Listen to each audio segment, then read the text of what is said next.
இன்னைக்கு நம்முடைய பிரச்சனை குறித்து தேவனை நோக்கி முறையிட்டு சொல்லுகிறோம். ஆண்டவரே, என் வீட்டின் காரியத்தை பார், என்னுடைய பிரச்சனையை பார் என்று தேவ சன்னதியில வந்து நம்முடைய முறைகளை பண்ணி கொண்டிருப்போம். ஆனால் நம் தேவனிடத்தில் பக்தி உள்ளவரா இருக்கும்போது ஆண்டவருக்கு பெரிய ஒரு பிரச்சனை, பெரிய காரியம் இருக்காது. என்ன என்றா தெரியுமா? அநேக ரட்சிப்பை கொண்டு வர, தேவ ராஜ்யத்தில் பிரவேசிக்க ஆண்டவருக்கு ஒரு பெரிய பாரமா இருக்கிறது. கரங்களை தட்டி நம் ஸ்தோத்திரம் பண்ணுவோமா?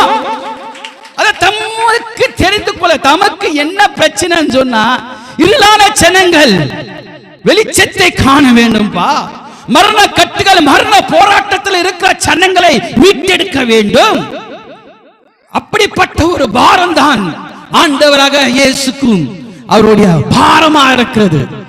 அதை ஏசையா பார்த்து சொல்றாரு, யார் என்னுடைய காரியத்துக்கு போவார், யார் என்னுடைய காரியத்துக்கு செல்வார், யார் என்னுடைய காரியத்தை செயல்படுவார்?